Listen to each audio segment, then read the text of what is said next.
बिस्मिल्लाहिर्रहमानिर्रहीम। अस्सलाम वालेकुम। कैसे हैं आप लोग? उम्मीद करती हूँ बहुत अच्छे होंगे। तो आज मैं बना रही हूँ बहुत ही मज़ेदार सी ये चटपटी सी अंगारा चापे, और ये चापे बहुत ही मज़ेदार बनने वाली हैं। रेसिपी पसंद आए तो वीडियो को शेयर कीजिएगा, लाइक कीजिएगा, कमेंट कीजिएगा। जो न्यू हैं देखने वाले वो लाजमी सब्सक्राइब कीजिएगा। और हाँ, फेसबुक पेज ज़रूर फॉलो करा करें, नॉन किचन के नाम से है, और ज़रूर फॉलो करा करें और शेयर भी ज़्यादा से ज़्यादा करा करें। यहाँ पर मेरे पास है, ये है मटन की चापे, और ये चापे हैं तकरीबन 1 किलो यानी कि 1 केजी हैं ये। और देखें कितनी अच्छी चापे, इस पर अच्छा खासा गोश्त लगा हुआ है। और ये हमने अच्छे से वॉश करके इसको खुश्क करके एक साइड पे बॉल में रख दिया है। अब हम इसके लिए बनाते हैं एक अच्छा सा मसाला जो हमें इस चापों में डालना है। तो यहाँ पर मैंने लिए कुछ साबुत लाल मिर्चें, तकरीबन ये होंगी 15 से 20 साबुत लाल मिर्चें। 1 टीस्पून ज़ीरा है, और तकरीबन 3 टीस्पून डाली है मैंने इसमें साबुत धनिया। ठीक है ना, साबुत धनिया 3 टीस्पून डालना है, और काली मिर्चें डाली हैं इसमें तकरीबन ½ टीस्पून। अब ये हमने क्या करना है, हल्का सा रोस्ट कर लेना है इसको, हल्की सी खुशबू आने लग जाए, हल्का हल्का सा ब्राउन होने लग जाएगा ना, गोल्डन। और फिर साथ में ही डालना है इसमें 1/4 टीस्पून अजवाइन, और ये अच्छे से गोल्डन करना है। इसमें से बहुत अच्छी खुशबू आने लग गई थी अजवाइन की, साबुत धनिया, ज़ीरा, साबुत लाल मिर्च। जब हल्की हल्की सी खुशबू आने लग जाएगी ना, तो बस हमने क्या कर देना है, इसको चॉपर में डाल के पीस लेना है। चॉपर में डाल के पीसने के बाद फिर हम इसको यूज़ करेंगे मसाले में, अपने चॉप मसाले में। तो यहाँ देखिए हमारा हो गया है ये मसाला, यानी कि बिल्कुल बारीक नहीं पीसना है, हमें थोड़ा सा कुटा कुटा सा रखना है, यानी दरदरा रखना है। ठीक है ना।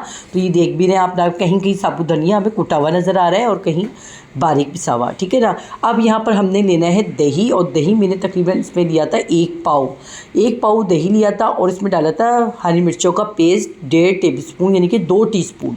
और यहाँ मैंने डाला है इसमें ज़ीरा पाउडर ½ टीस्पून, और कुटी हुई लाल मिर्च डाली है 1 टेबलस्पून, और हल्दी डाली है ½ टीस्पून। और यहाँ पर मैंने डाला है इसमें यही मसाला जो हमने अभी पीस के रखा था, कूट के रखा था, साबुत धनिया, ज़ीरे का और लाल मिर्चों का, कुटी हुई साबुत लाल मिर्चों का, वो मसाला हमने तकरीबन 3 टेबलस्पून डाला है। लहसुन अदरक का पेस्ट 1 टेबलस्पून डाला है। नमक हमने 1 टीस्पून डाला है, क्योंकि अगर हमें ज़्यादा आगे कम लगेगा तो हम डाल देंगे नमक।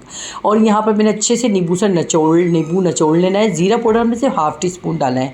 अच्छा, नींबू हम अच्छे ज़्यादा डालना है हमने नींबू, क्योंकि ये बहुत मज़ेदार सी चापे बनेगी, चटपटी अंगारा चापे बनेगी। ठीक है ना।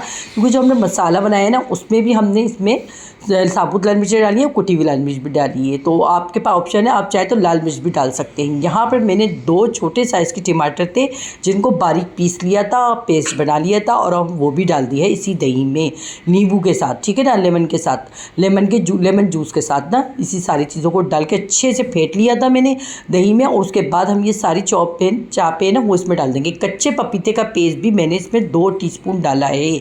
और अब अच्छे से इसको मिक्स करना है हमने। अच्छे से मिक्स करने से ये क्या होगा कि चापे हमारी अच्छे से गल जाएंगी। ये देखें ना, जब अच्छे से जल्दी गलने में आसानी होगी। तो यहाँ मैंने देखें इसमें लगा दिया है ढक्कन, ताकि ये हमारी चापे अच्छे से रख दें। आप चाहे तो ओवरनाइट भी रख सकते हैं, आप चाहे तो उसमें 2 घंटे के लिए भी रख सकते हैं।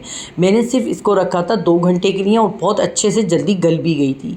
तो यहाँ पर देखें, यही देखें मैंने सारा जो ये दही वाला पानी है ना, और चापे हैं, ये सारी मैंने मसाला लगी हुई चापे जो हमने अच्छे से मैरिनेट करके रखी थी ना, बस वो हमने डाल दिए अपने पतीले में, और थोड़ा सा ऊपर से ऑयल डाल दिए, तकरीबन आधा कप के करीब ऑयल डाला, आधा कप से थोड़ा कम ना ऑयल डाल दिया। अच्छे से इसको और दोबारा से मैं मिक्स कर रही हूँ, और ढक्कन ढक के ना बस इसी दही के पानी में ये चापे हो जाएंगी आराम से तैयार। क्योंकि इसको 2 घंटा हुआ है, मसाला लगा हुआ, कच्चा पपीता इसमें लगा हुआ है, और ये हरी मिर्च का पेस्ट मैं भूल गई थी बताना, तो हरी मिर्चों का पेस्ट भी मैंने 1 टेबलस्पून डाल दिया है। अब यहाँ पर हम अच्छे से मिक्स कर देंगे और इसको पकाने के लिए रख देंगे। पहले मैं रखूँगी 2 मिनट के लिए, चूल्हा तेज़ करूँगी, जैसे इसमें उबाल आ जाएगा फिर चूल्हा हल्का कर दूँगी। तकरीबन आधा घंटा लगा था, और आधे घंटे में मेरी चापे बहुत अच्छी सी ये चापे तैयार हो गई थी। बहुत अच्छी सी चापे देखें, मसाला बहुत, चापों का मसाला कितना मज़ेदार से मसाला तैयार हो चुका है, और इतना चटपटा मज़ेदार ये बना है चापों का मसाला। अगर आपको मिर्चें इससे भी ज़्यादा तेज़ चाहिए हो तो आप इससे भी ज़्यादा तेज़ मिर्चें डाल सकते हैं। इस वजह से पिसी हुई लाल मिर्च का भी इजाफा कर सकते हैं, ½ टीस्पून मज़ीद पिसी हुई लाल मिर्च भी डाल सकते हैं। देखिए मुझे थोड़ी सी मिर्चें कम डालनी थी तो इसलिए मैंने मिर्चें कम डाली थी। तो यहाँ पर देखें हमारा ये अच्छे से मसाला भुन चुका है और यानी कि मैंने इसको आधे घंटे के लिए रखा था पकाने के लिए। पक के ये यानी कि जो ये जो बोटी थी ना इसकी चापों की, देखें गोश्त अच्छे से गल गया था, ये देखें। तो मैंने क्या करा, ढक्कन खोल दिया और ढक्कन खोल कर इसका पानी खुशक करना शुरू कर दिया। बस दही के पानी में ही पानी खुशक कर लिया और देखें इस तरह से ये हमारी चापें ज़बरदस्ती तैयार हो गई। और देखें बिल्कुल मैंने इसका पानी खुशक कर लिया और ये देखें कितनी मज़ेदार सी ये चापें हमारी लग रही हैं। यानी कि चापें तो देखें ना कितनी कम हड्डियाँ हैं इस पर, बोटियाँ ज़्यादा हैं। कितनी मज़ेदार सी देखिए हमारी चापें तैयार हो गई हैं और बिल्कुल पानी खुश कर दिया है हमने, भुन गई हैं। तो यहाँ पर देखें ज़बरदस्त सी हमारी चापें तैयार हो चुकी हैं। और आप लोग ज़रूर जाके मेरा फेसबुक पेज ज़रूर विज़िट करें। और यहाँ पर मैंने हरा धनिया भी डाल दिया है, थोड़ा सा हरा धनिया भी गार्निश के लिए डाला है। अब हम इसमें रखेंगे, इसमें डालेंगे कोयले की धुनी। कोयले की धुनी देनी है हमने, तो कोयला मैंने जलाने रख दिया था। अब यहाँ पर मैंने ये फॉल्कन पेपर रख दिया है छोटा सा पीस, आप चाहे तो प्याज का छिलका भी रख सकते हैं कोयला रखने के लिए। और ऊपर से मैं ऑयल डालूंगी और उस पर ढककर ढक दूंगी ताकि इसमें अच्छी सी स्मोक आ जाए, कोयले की खुशबू आ जाए। और ये बहुत मज़ेदार अंगारा चापें हमारी हो चुकी हैं तैयार। तो मिलते हैं नेक्स्ट वीडियो में अच्छी सी रेसिपी के साथ। अल्लाह हाफिज़।